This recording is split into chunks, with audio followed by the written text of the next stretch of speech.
Okay, guys. So today I'll be solving a question on accounting ratios. Okay. So when it comes to the financial statement analysis, one of the things that we use to measure our performance, okay, either against our competitors or against the industry standard, is the accounting ratios. Okay. So today I'll be solving a question on that. It is an easy question that you get in um, FR. Okay, so if you are doing financial reporting, this is one of the easiest question you get.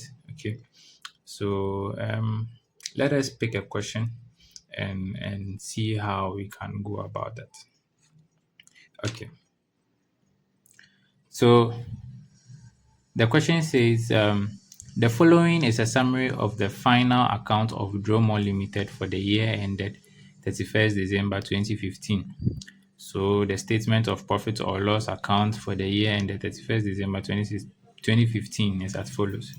So that is the profit or loss account or income statement, then followed by the statement of financial position for the same year.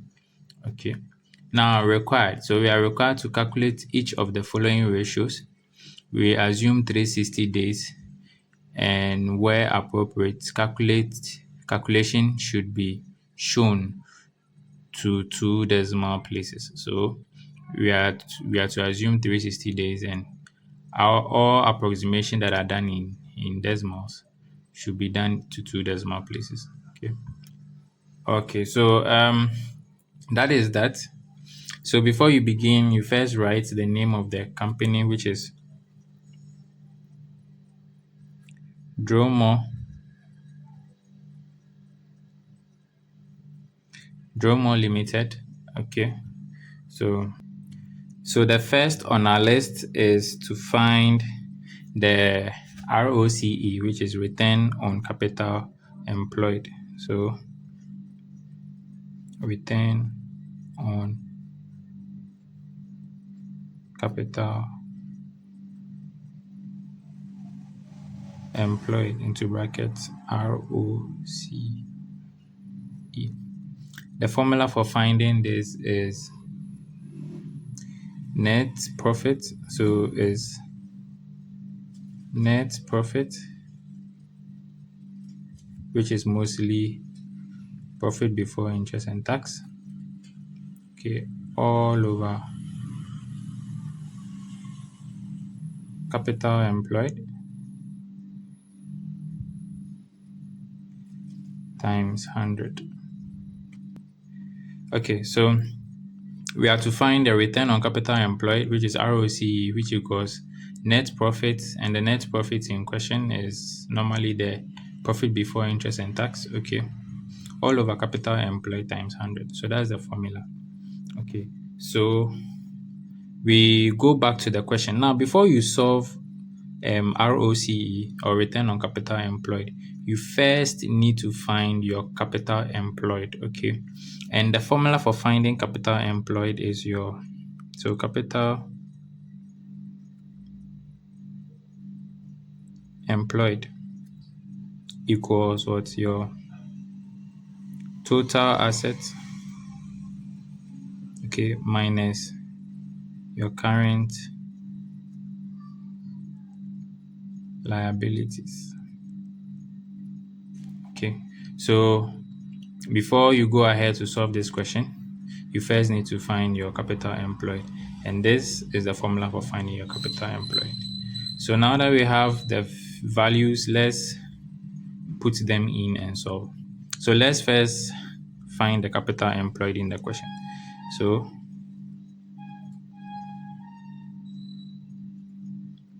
So capital employed, okay, equals.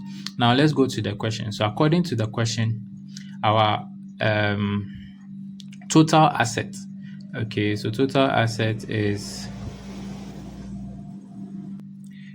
1,440,123. So it's 1,440,123. 440,000. Okay. So we less our current liabilities, which in this question is 320,000. Okay. So you punch that in the calculator. Okay, so it's 1400 minus 320,000. That gives us 1120. So that is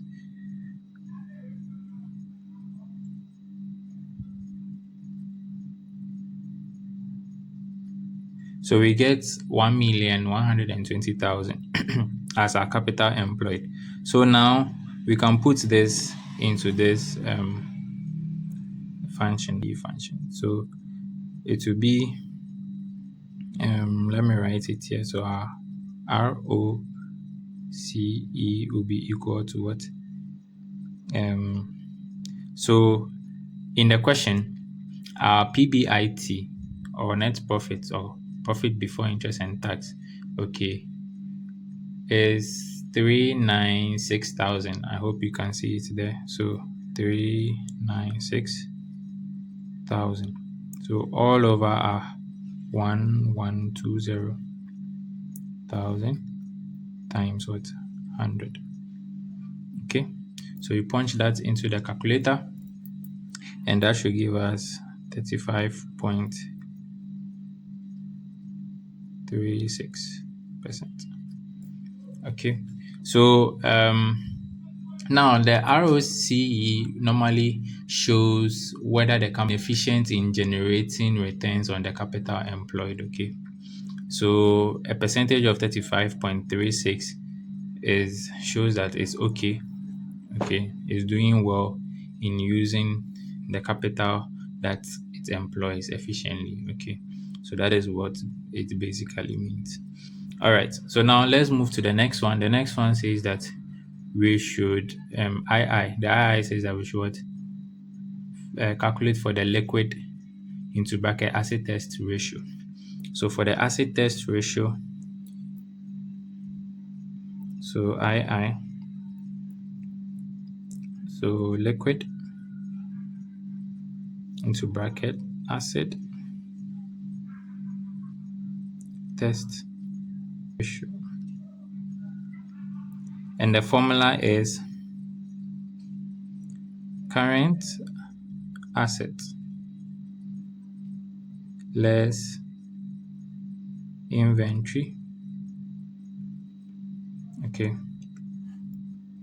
all over current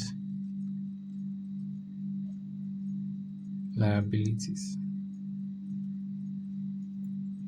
is to 1. Okay, so with a liquid ratio or asset test ratio, it shows how the firm meets its obligation without inventory. Okay, so if we are to take inventory out of the current asset, how well can the firm meet its obligations in the case where we take inventory out? Okay, so according to the question, our current assets, if you put them together, gives us 340,000. So we less inventory, which is 180,000. So all over the current liability in this case is 320,000. Okay. All right. So all is to 1. So you less 340 less 180,000 all over 320. Punch that in the calculator, and that gives us 0.5. So 0.5 is to 1. Now, this 0.5 shows that the firm does not have enough assets to cover its current liabilities. Okay, so in a situation where they take the inventory out, meaning the firm will be in trouble. Do you get it?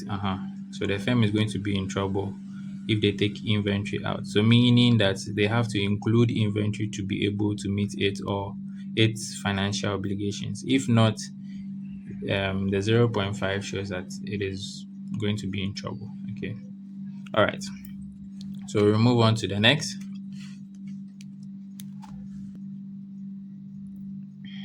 Okay. So the next one, which is the III. So the III says that what calculate for the net profit margin. And the formula for that is the net profit. And in this case, the net profit is the PBIT, right? Profit before interest and tax, all over sales. Okay, so times 100. So the formula for net profit margin is the net profit, which is the PBIT over sales times 100. Okay, and that one is very clear in the question. So the PBIT in this question is what? 396,000. And the sales in this question. Now, they didn't write sales specifically in this question, okay? So they rather used turnover. Okay, so when you see turnover, okay, sales is just the same thing, okay? So the turnover for this is 1,400,000 times 100. Okay, so when you punch this into the calculator, you are supposed to get 28.29%. Okay. And with a net profit margin, it measures the proportion of sales which is retained as profit. Okay. So for every one CD, we are getting 28 CDs, 29 pesos. Okay. Yes. So that's how basically I can explain. Okay. So out of this, okay, it shows how much we are getting, the profits that we are getting out of each sale that we make. Okay, so we are making about 28% of the sales as profit. All right, so let's look at the other one, which is the trade payable period. So let me do that one on a separate sheet. So that is IV. So IV says we should compute for what?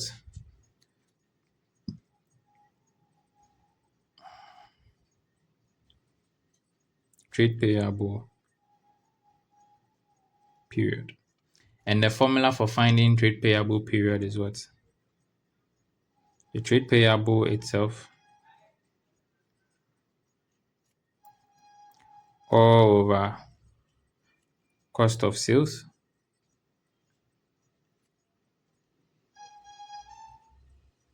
Okay. Which is multiplied by. So in the question, we are supposed to use 360 days. Okay. So 360. So this is how the formula is going to be. Okay. So it is very clear. So let's fish out the values. So trade payable in the question is 200,000 all over. And the cost of sales in this question is what? 800,000 multiplied by 360. Okay. So when you do that, punch that into the calculator.